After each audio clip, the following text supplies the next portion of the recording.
नमस्कार बच्चों, मैं श्रीमती पूजा पाठक, शासकीय उच्चतर माध्यमिक विद्यालय भैंसमा, जिला कोरबा, कक्षा 11वीं के विषय गणित का इकाई 2 द्विपद प्रमेय शीर्षक के साथ यहाँ आज प्रस्तुत हूँ। आज हम लोग द्विपद प्रमेय के बारे में पढ़ेंगे। द्विपद प्रमेय या बाइनोमियल थ्योरम। द्विपद प्रमेय क्या होता है? द्विपद प्रमेय, यदि n कोई घातांक हो तो x प्लस a की घात n के प्रसार को श्रेणी के रूप में प्रकट करने वाले प्रमेय को द्विपद प्रमेय कहते हैं। x प्लस a की घात n को प्रसार करने के लिए यदि n एक धन पूर्णांक है तो यह प्रमेय धन पूर्णांक घातांक के लिए द्विपद प्रमेय कहलाती है। इस कथन में यदि x तथा a दो बीजीय राशियां हो तथा n एक धनात्मक पूर्णांक हो तो द्विपद प्रमेय इस प्रकार से होगा।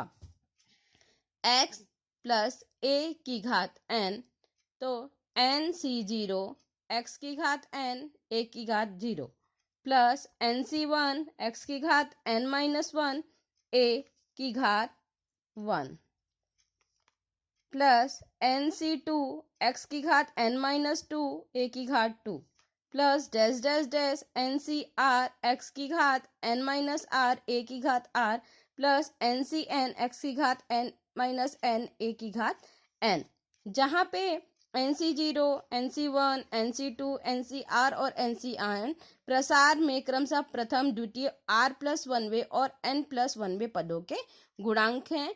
इन गुणांकों के बारे में हम अभी चर्चा करते हैं। सबसे पहले यदि इस द्विपद प्रमेय में धनात्मक की जगह यहाँ पे अगर ऋण हो तो भी यह पूरा सूत्र वैसे ही रहता है, सिर्फ धनात्मक a की जगह मान हम लोग माइनस a रख देंगे।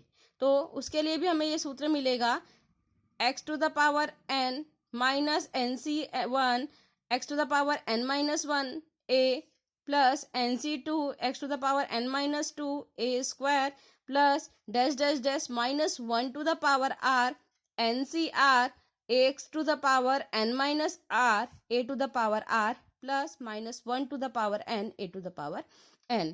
इस द्विपद प्रमेय का सत्यापन हम लोग गणितीय आगमन प्रमेय से भी कर सकते हैं। इसके लिए हम और भी जानेंगे। हम पिछली कक्षाओं में पढ़ चुके हैं a प्लस b की घात 0 बराबर 1 होता है। किसी भी चर या अचर की घात अगर 0 होती है तो उसका मान 1 होता है। a प्लस b की घात a मतलब उसको हम लोग a प्लस b लिख सकते हैं। a प्लस b की घात 2 तो उसका सूत्र होता है a का वर्ग धन 2ab धन b का वर्ग। a प्लस b की घात 3 तो इसका सूत्र होता है a की घात 3 plus 3a square b plus 3ab square plus b की घात 3। a प्लस b की घात 4 तो a की घात 4 plus 4a cube b plus 6a square b square plus 4a b cube plus b की घात 4। इन घातों को अगर हम लोग इसी प्रकार से बढ़ाया जाए तो हमें हल करने में परेशानी भी होगी, साथ साथ समय भी अधिक लगेगा। तो इस समय की बचत के लिए ही द्विपद प्रमेय का प्रसार हुआ है।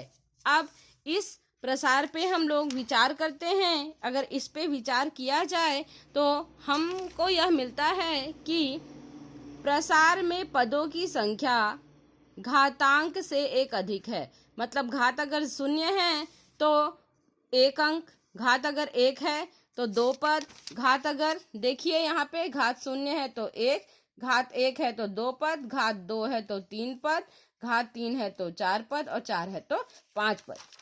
इसी प्रकार से जितने भी घात होंगी उनके घातांक से 1 पद अधिक मिलता है। प्रसार के उत्तरोत्तर पदों में प्रथम a की घात 1 के क्रम से घट रही है तथा जबकि दूसरी राशि जो b है उसकी घातें क्रमशः क्या हो रही है? बढ़ रही हैं। इसकी सहायता से हम इस प्रकार से समझ सकेंगे। पास्कल त्रिभुज के बारे में हम बात करते हैं। पास्कल त्रिभुज क्या होता है?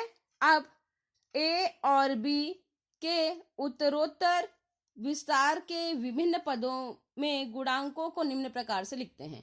हमने जो पीछे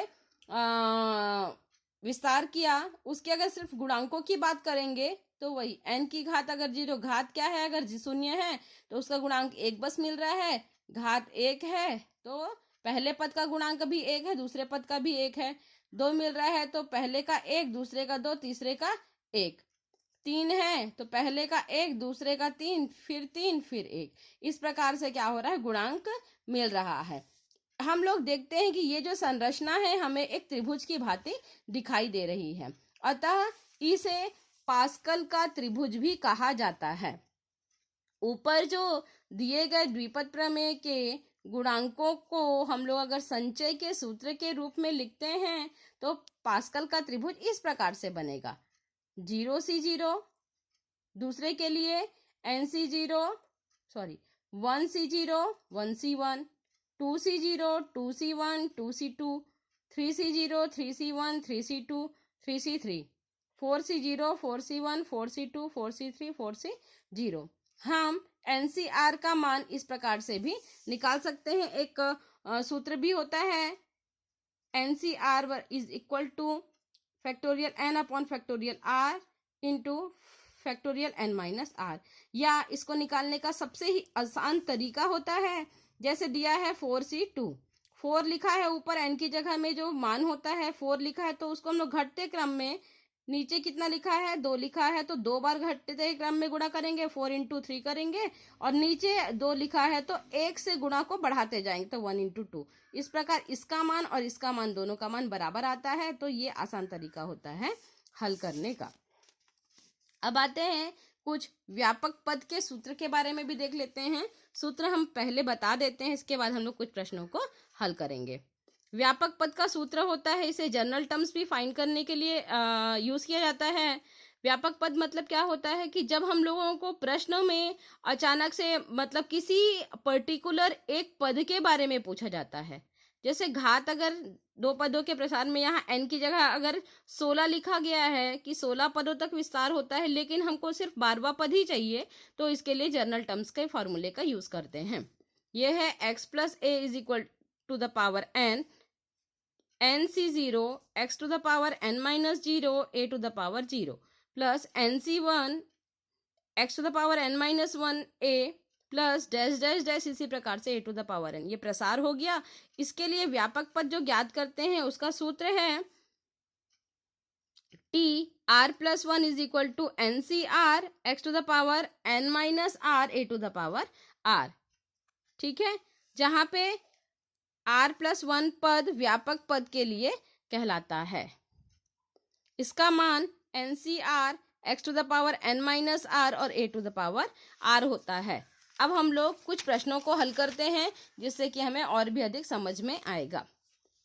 एक प्रश्न मैंने लिया है, x की घात 2 धन 3 x बटे x की पूरे की घात 4 का प्रसार करना है।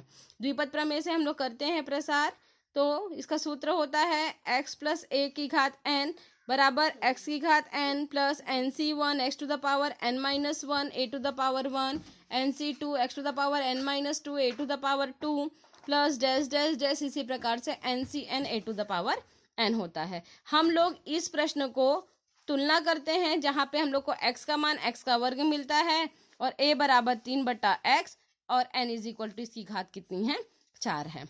इसमें हम लोग इस प्रसार में सिर्फ मान रख देते हैं, मान रखते हैं तो हमें मिलेगा x की घात 2 की घात 4 प्लस 4c1 x स्क्वायर की घात 3 3 upon x plus 4c2 x square to the power 2 3 upon x to the power 2 plus 4c3 x square 3 upon x to the power 3 plus 4c4 3 upon x to the power 4।